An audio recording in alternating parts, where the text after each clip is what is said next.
नमस्कार दोस्तों, सुभाष की बात में आपका स्वागत है। दरअसल सिनेमा समाज को बहुत हद तक प्रभावित करता है। समाज की बहुत सारी सच्चाइयों को वो रूबरू कराता है हमको, पर कई बार हमारी फैंटेसी को, हमारे सपनों को, और कई बार तो वो हमारे भीतर की जो बहुत सारी इच्छा है उसका प्रकटीकरण भी करता है। फिल्मों के जरिए इस समय एक राजनीतिक एजेंडा भी सेट किया जा रहा है। हम देख रहे हैं कि इस समय बहुत सारे फिल्मकार ऐसी फिल्म बना रहे हैं जिससे कि कहीं ना कहीं जो हमारे भीतर की जो खाई है वो गहरी हो। चाहे वो किसी भी तरह के फैक्ट की फिल्म करती हो, पर वो बहुत सारे फैक्ट ऐसे दिखाती है जो कि किसी को सूट करते हैं। अभी हमने ये देखा कि बहुत सारी फिल्में आई जो अगर विभाजन की बात करें तो हमारे देश के कोई विभाजन को लेकर, भारत और पाकिस्तान के विभाजन को लेकर बहुत सारी फिल्में बनी, पर कुछ फिल्में जो थी वो बहुत ही अच्छी बनी। अगर हम भीष्म साहनी के उपन्यास की बात करें तो तमस का सीरियल बना। हम चंद्र प्रकाश द्विवेदी की फिल्म की बात करें पिंजर की, तो वो बहुत अच्छी फिल्में बनी। इसके अलावा भी विभाजन पर हम देखते हैं ट्रेन टू पाकिस्तान जैसी फिल्म भी आई, और बहुत सारी फिल्में लगातार जो है विभाजन पे आई। और उन फिल्मों के जरिए हमने ये देखा कि विभाजन की जो विभीषिका उसको दिखाने की कोशिश की। इस बीच में एक गदर नाम की फिल्म आई जिसने बड़ा व्यवसाय किया और उसका पार्ट 2 भी आया, और उसमें कहीं ना कहीं जो है हिंसा और विभत्स जो है तरीका दिखाया गया, जिसमें किसी किसी को लगा कि ये पाकिस्तान इस तरह से बना। ये बहुत सारी फिल्मों को हम जब देखते हैं कि ये लगातार जो फिल्में आती हैं वो किस तरह से जो है हमारे बीच में एक तरह से घर करती हैं। अगर हम ये देखते हैं कि टोबा टेक सिंह जैसी फिल्म भी आती है, फिर वो जो है बेगम जान जैसी फिल्म भी आती है, मंटो जैसी फिल्म भी आती है, तो ये बहुत सारी फिल्में हम देख रहे हैं। जब से देश विभाजित हुआ है उसके बाद से लगातार फिल्में आई, पर एक फिल्म आई अभी जो आज रिलीज हुई, बंगाल 1947। इसने हमारे भीतर एक नई उम्मीद जगाई। इस फिल्म की हम बात क्यों कर रहे हैं? दरअसल ये फिल्म छत्तीसगढ़ में इस फिल्म का बड़ा गहरा रिश्ता है। अगर हम देखते हैं कि बांग्लादेश के जो शरणार्थी थे 1971 में, वो जो शरणार्थी आए जब बांग्लादेश बना तो छत्तीसगढ़ में भी उनको बसाया गया। छत्तीसगढ़ रायपुर से लगे माना में उनको बसाया गया। पखानजूर जो है छत्तीसगढ़ में बस्तर में आता है, वहाँ पर उनको बसाया गया, और वहाँ पर बड़ी संख्या में जो बांग्लादेशी शरणार्थी बसे। तो ये बांग्लादेशी शरणार्थी अभी भी कहीं ना कहीं अपनी कला, संस्कृति, साहित्य से उस पश्चिमी बंगाल और उससे इतर जो बांग्लादेश बना वहाँ से वो जुड़े हुए थे। ये जो फिल्म आई है, ये फिल्म कहीं ना कहीं उस व्यथा को, जो पश्चिम बंगाल था, जो जब वो विभाजित हुआ, जब देश का विभाजन हो रहा था, तो उस विभाजन में बहुत सारे लोगों को लग रहा था कि हमको पाकिस्तान के साथ जाना चाहिए, जिसमें मुस्लिम और दलित भी थे और वो बंगला बोलने वाले थे। तो फिल्म किसी प्रकार की बायस नहीं है, फिल्म किसी प्रकार का प्रोपेगेंडा नहीं करती। फिल्म बहुत सारे फैक्ट के साथ अपनी ट्रीटमेंट में बहुत अच्छे तरीके से जाती है। क्योंकि इस फिल्म का अधिकांश हिस्सा छत्तीसगढ़ में शूट हुआ है। यहाँ पे इस फिल्म में काम करने वाले 70% कलाकार भी छत्तीसगढ़ के हैं। तो ये हमने देखा कि जब कोई पीरियड काल की फिल्म आती है तो वो किसी न किसी एजेंडे को लेकर आती है। उसको किसी कैरेक्टर को बहुत हाइप दी जाती है और दूसरे कैरेक्टर को उसमें विलन की तरह प्रस्तुत की जाती है। पर इस फिल्म में ना कोई हिंदू विलन है, ना कोई मुसलमान विलन है, ना कोई दलित विलन है। दरअसल जो अपने समय काल के साथ ये फिल्म, अगर हम एक फिल्म याद करते हैं लव स्टोरी 1947, उसके बाद यदि हम ये देखते हैं ये फिल्म एक पीरियड काल की, पर इसमें समानांतर एक प्रेम कहानी भी चल रही है। एक दलित लड़की जो डोम की लड़की और एक ब्राह्मण लड़का जो जमींदार का लड़का है, उसकी अनजाने में उपजी प्रेम कहानी, और उसके बीच समाज में जो कुछ विभाजन का खेल चल रहा है, उसमें जिन्ना जी भी हैं, नेहरू जी भी हैं, उस समय की बातचीत है, उस समय काल को बनाने की कोशिश की गई। पर यह फिल्म विभाजन की विभीषिका के साथ एक प्रेम कहानी को भी और समाज में जो कुछ हो रहा है उन सब को ये बताती है। तो इन सब के बीच यदि हम देखते हैं कि जिस तरह की वैमनस्यता को लेकर अभी कई सारी फिल्में बन रही है, एजेंडा बेस्ड फिल्में लोग बना रहे हैं, ऐसे में ये एक फिल्म आती है जो एक ठंडी हवा के झोंके की तरह है। इस फिल्म की खास बात यह है कि फिल्म छत्तीसगढ़ के खैरागढ़, कवर्धा, पखानजूर, सरोधा, ये सब जगह पर ये शूट हुई है। और इस फिल्म में, जैसा मैंने कहा कि इस फिल्म में बहुत सारे कलाकार जो है वो छत्तीसगढ़ के हैं। इसमें जो खैरागढ़ विश्वविद्यालय में चूंकि इसकी शूटिंग हुई है तो वहाँ के नाट्य प्रभाग के जो डायरेक्टर हैं डॉक्टर योगेंद्र चौबे, उन्होंने भी रोल किया है। सुरभि श्रीवास्तव जो नाटकों से जुड़ी है, राजनांदगांव की है, उन्होंने भी रोल किया है। ओमकार दास मानिकपुरी जिन्हें लोग नत्था के नाम से जानते हैं, उन्होंने रोल किया है। सहदेव जिन्होंने कि बचपन का प्यार गाना गाया था, उन्होंने रोल किया है। मयूरी सिंह, सुब्रतो दास गुप्ता, ये सब लोगों ने इस फिल्म में काम किया है। और खैरागढ़ विश्वविद्यालय के जो छात्र हैं उन्होंने भी फिल्म में काम किया। छत्तीसगढ़ जब राज्य बना तो छत्तीसगढ़ राज्य में छत्तीसगढ़ी सिनेमा को लेकर रुझान पैदा हुआ। ये रुझान इस तरह से पैदा हुआ कि छत्तीसगढ़ बनने के पहले कही देवे संदेश जैसी फिल्में बनी थी, और बाद में जब राज्य बना और मोर छैया भैया जैसी फिल्म सफल हुई तो लोगों को लगा कि छत्तीसगढ़ भाषा बोली के आधार पर एक फिल्म इंडस्ट्री धीरे धीरे खड़ी हुई और बहुत सारा सिनेमा बना। इसमें कुछ ही सिनेमा जो है जिसको हम सार्थक सिनेमा कह सकते हैं, पर बाकी जो सिनेमा है वो कहीं ना कहीं भोजपुरी सिनेमा से प्रभावित था, हिंदी सिनेमा से प्रभावित था, और फिल्में बनती गई। अभी भी फिल्में बनने का सिलसिला जारी है। एक प्रकार से अब जो है ये छालीवुड, जिसको छत्तीसगढ़ी फिल्म इंडस्ट्री जो है वो छालीवुड बन गया। यहाँ बहुत सारे प्रोडक्शन हाउस आए हैं। अभी जब से सरकार ने एक फिल्म नीति बनाई थी तो बहुत सारे जो है फिल्म और वेब सीरीज की शूटिंग यहाँ हुई, क्योंकि इसमें सब्सिडी का प्रावधान है। यहाँ पे लोकेशन में काम करने के लिए आसानी से परमिशन मिलेगी और लोगों को सिंगल विंडो काम हो जाएगा। तो छत्तीसगढ़ जो नया राज्य है उसको सिनेमा के माध्यम से पूरी दुनिया तक पहुँचाया जाए, ये कोशिश के जरिए फिल्म नीति बनी। पर ये जो बंगाल 1947 है, जो वाकई में छत्तीसगढ़ की जो फिल्म नीति थी उसको सपोर्ट करते हुए यहाँ के कलाकारों को लेकर बनी। वरना इसके पहले ये खाना पूर्ति के तौर बहुत सारी फिल्में आई जिसमें छत्तीसगढ़ के कलाकारों को उस तरह की भूमिका नहीं मिली जिस तरह की भूमिका की अपेक्षा थी। पर निश्चित रूप से छत्तीसगढ़ के लोगों को कहीं कहीं दिखाया गया ताकि उनके माध्यम से हम सब्सिडी हासिल कर सकें।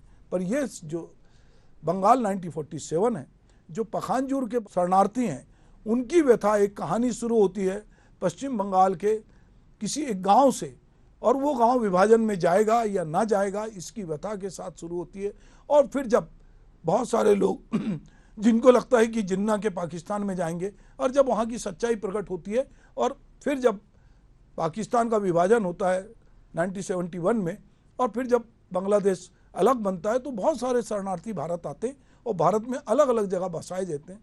इस व्यथा को भी कहीं ना कहीं इस फिल्म के साथ जोड़ा गया। तो ये जो फिल्म है, मैं जो बात कह रहा था कि जो फिल्म के जरिए बहुत सारी बातें इस समय हो रही है, पर एक फिल्म इस तरह से भी आती है, ये अपने आप में बहुत महत्वपूर्ण है। इस फिल्म में जो संवाद हैं वो इतने पावरफुल है और अभिनय इतना सहज है। इस फिल्म को जो है बड़ा व्यवसाय करना चाहिए। ये एक कलात्मक फिल्म है जिसमें हम कह सकते हैं कि गोविंद निहलानी, सत्यजीत रे की परंपरा की ये फिल्म है।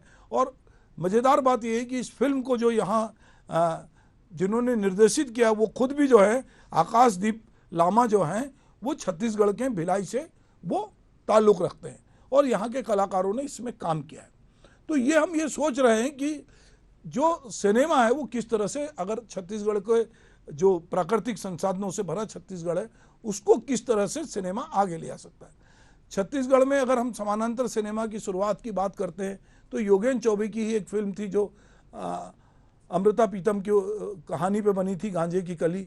उसके बाद संजीव बख्शी के नावल पर भूलंदा मेज फिल्म आई जिसको राष्ट्रीय पुरस्कार मिला और मनोज वर्मा एक बड़े डायरेक्टर के रूप में स्थापित हुए। छत्तीसगढ़ सिनेमा में यदि सफल डायरेक्टर के रूप में हम देखते हैं तो सतीश जैन का नाम आता है और कुछ लोगों का नाम आता है। वरना अगर हम छत्तीसगढ़ सिनेमा को बहुत ओवरऑल देखते हैं तो ये हल्के फुल्के मनोरंजन के साथ ये आगे बढ़ता है और बहुत सारे लोग जो है, अब चूंकि एक पूरी इंडस्ट्री हो गई है तो इससे बहुत सारे लोग जुड़े। पर बंगाल 1947 जैसी फिल्म जो छत्तीसगढ़ में बनती है वो एक उम्मीद जगाती है।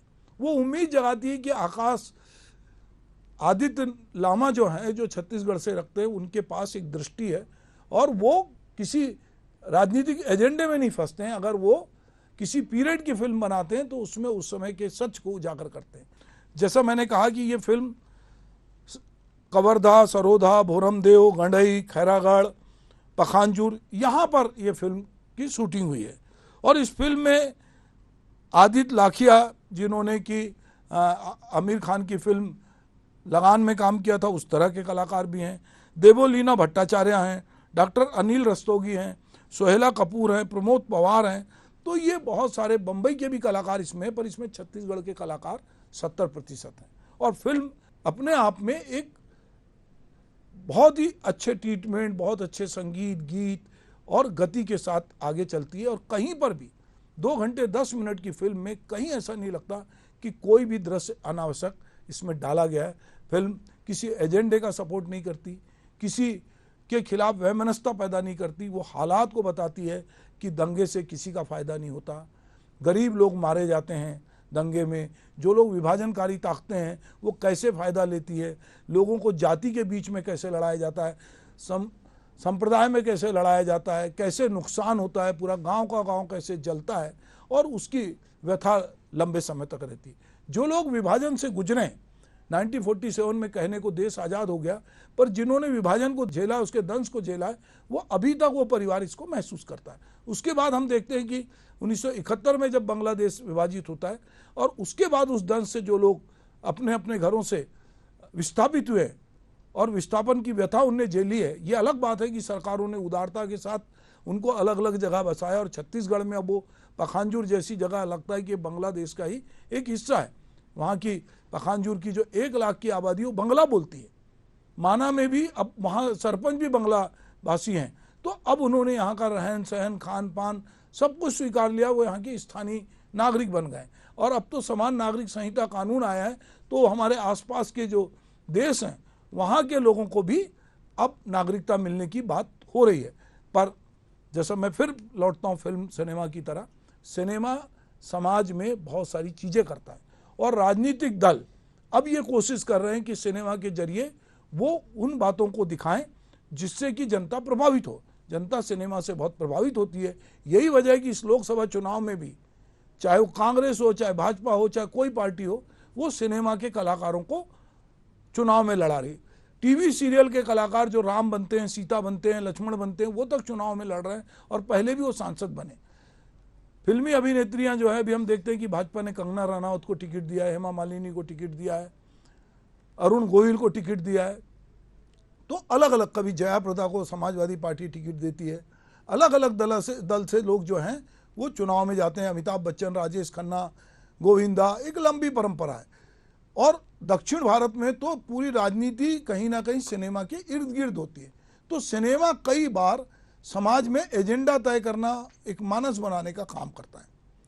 तो निश्चित रूप से हम कहें कि छत्तीसगढ़ जिसकी अपनी फिल्म नीति बनी है, छत्तीसगढ़ जिसका प्राकृतिक संसाधन जहाँ पर बहुत ज़्यादा है, जहाँ पे नैसर्गिक सौंदर्य है, जहाँ का संगीत रीच है, जहाँ की कलाकार जो है वो हबीब तनवीर जैसे निर्देशक के साथ जाते हैं और एडम्बरा फ्रांस में जाके चरणदास जैसा चोर जैसा नाटक करके पहला पुरस्कार हासिल करते हैं।